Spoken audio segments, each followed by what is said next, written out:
have all your tools that you want to set up your altar, it is time that we activate this altar together.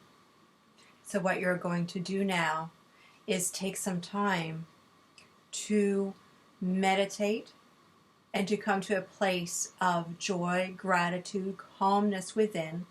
Because remember that the energy that you bring into your work is the energy that's going to amplify.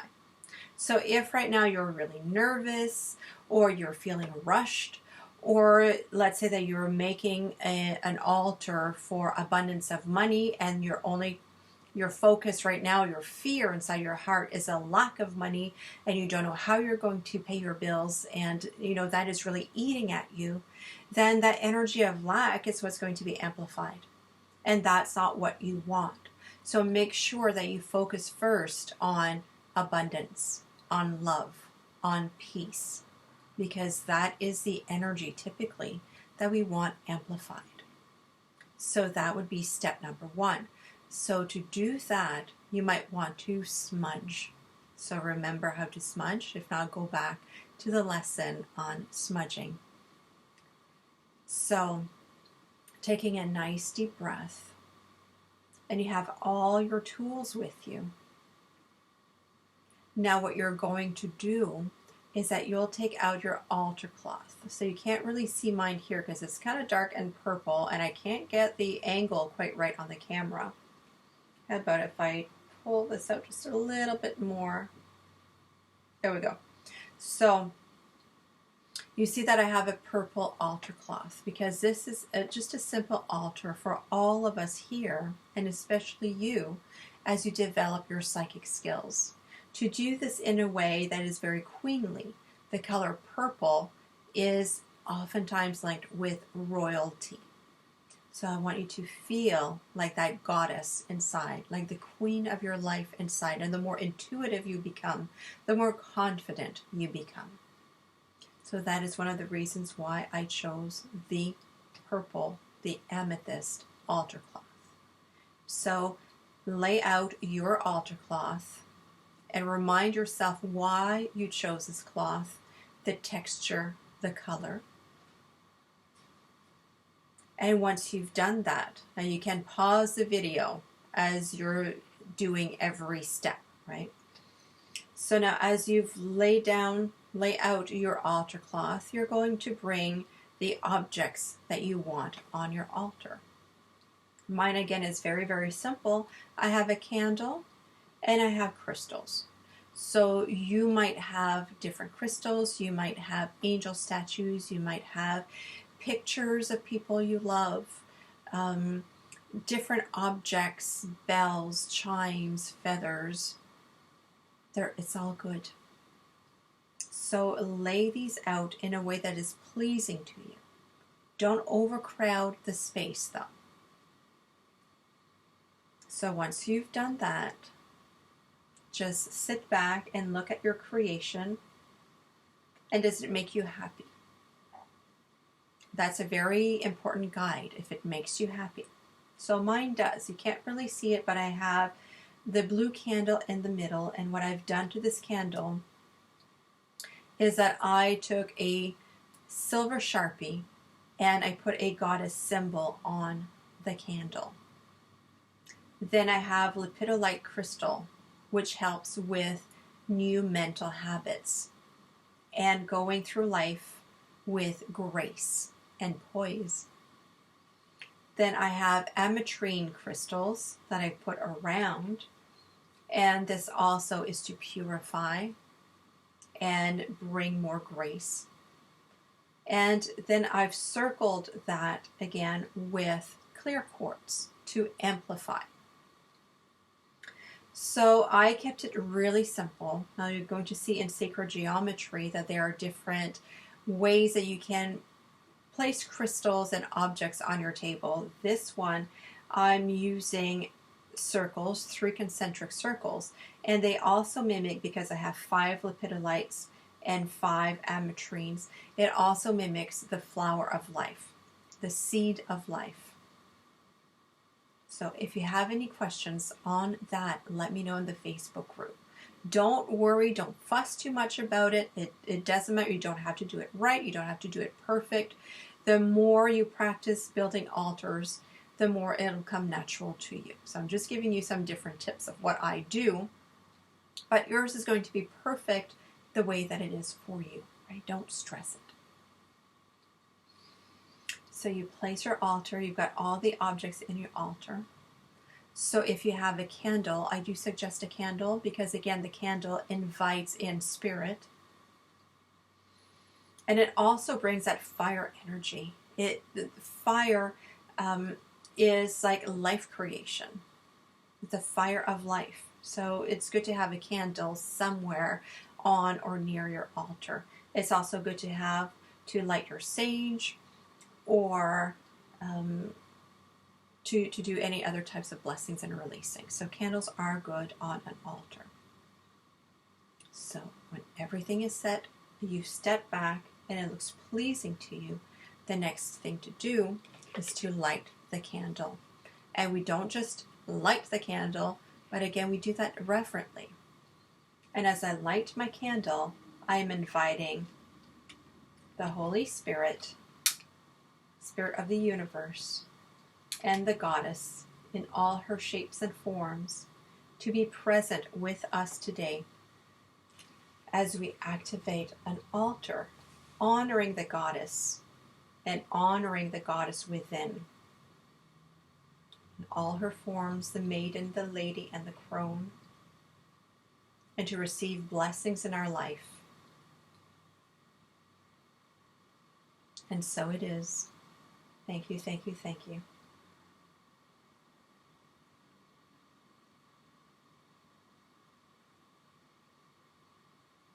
And to further anoint the candle, I am using essential oil. So I have frankincense.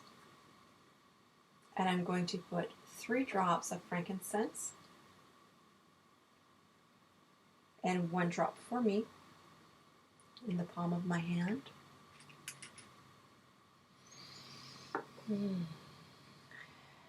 And I'm using also wild orange because wild orange is for fun and creativity.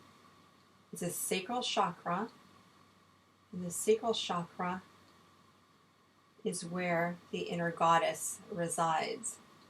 So again, 3 drops, 1 in my hand. See how it makes a flame dance. And then I also have, you do want to make sure it's a fireproof dish, some star aniseed.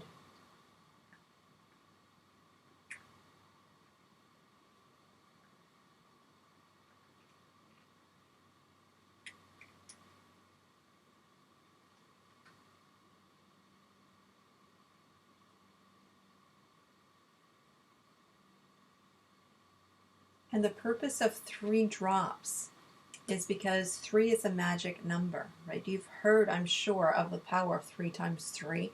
It's in so many magical formula. It's also the Holy Trinity, and it's a past, present, future. Everything kind of comes in 3s. So 3 is a very magical number, and it's also for your physical self, your higher self, and the spirit self. So that's why I often use 3 drops. 3 different crystals, 3 different essential oils. I'm just kind of layering that energy of 3. So I have the oils. My candle is anointed. I might anoint the outside of the dish as well. And now 3 nice deep breaths. And 1 breath is for centering the self. With gratitude, gratitude, gratitude. And the second breaths connect to the higher self with gratitude, gratitude, gratitude. And may the channel of communication between the higher self and the lower self be clear and strong. And then another deep breath, connecting to spirit and goddess energy. So that communication is strong and pure and that we can easily receive and interpret your messages. Thank you, thank you, thank you.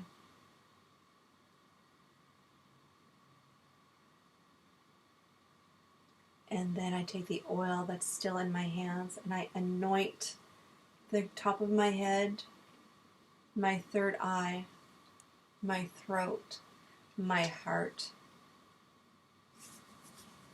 and my root, and my legs.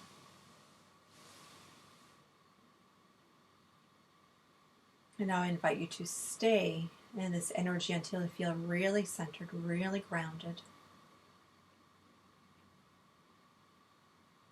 And when you have that feeling, bring your arms up in the air.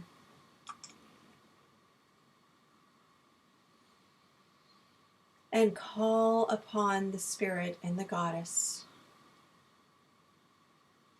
And invite them to reside on your altar, so that together you can work on manifesting your intention. And so I invite you to state your specific intention now.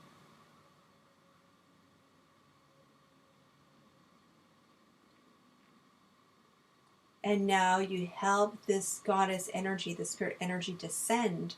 And so you make a movement of spiraling from the top of the ceiling or from the sky all the way to the center of your altar. And feel the energy of spirit descending, becoming almost manifest, becoming a little bit thicker as it grounds itself, it anchors itself on your altar. And I want you to keep your hands extended like this towards your altar.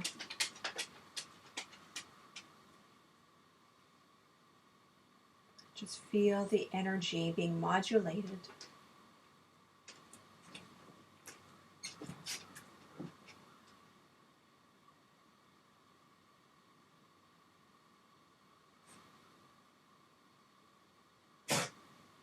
And now you bring in the energy of the altar. You're receiving it, and you're also directing it into your heart. And make a connection between spirit anchored in your altar and spirit anchored in you.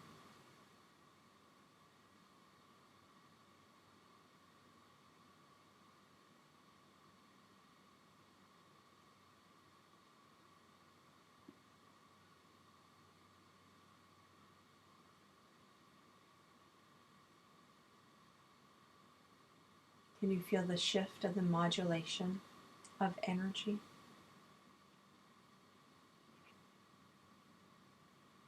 And now your invitation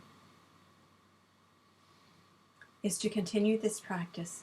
Keep meditating in front of your altar to commune with this energy that's going to help you grow in the manifestation of your intention. Light the candle, use the essential oils, use the smudging. Every time that you come to your altar to meditate, it's going to help you grow that energy. And another thing that you can do to help you bring this beautiful energy in your daily life, because let's face it, we're living in this world. We can't always be in meditation in front of our altars. There are some different things that we need to do in our lives. So you want to be able to bring that energy with you. So one thing you can do is make yourself an oil mix. So in here, you would put the 3 drops of whatever you used for your altar. So for me, I would put the 3 drops of frankincense, 3 drops of wild orange, 3 drops of wild aniseed, and then fill the rest with fractionated coconut oil. And this is a roller bottle. And so every time, every day, when I'm away from my altar, if I need that boost of energy and recenter myself on the beauty and the love and the power and strength of this energy, we just roll on some of this beautiful fragrance on me and take some time to inhale with gratitude, gratitude, gratitude And right there, it's an instant connection. You can also have a stone or any object that you want to bring with you, and you would put that on your altar to be charged, so just within your altar, and knowing that it's going to absorb the energy of your altar so that you can bring it with you in your purse. And you carry that energy with you. Same thing if we're going traveling, you put something on your altar, it collects the energy, then you can bring it with you, and when you come back, you put it back in your altar for more blessings. This feels absolutely delicious and strong. So again, I invite you to spend some extra time here in meditation. Play some of your favorite meditative music. Read a poem, write a poem, have a little dance. This is your sacred time with Spirit and with your spirit to express yourself fully, completely, without shame, only love. And so it is. Many bright blessings to you.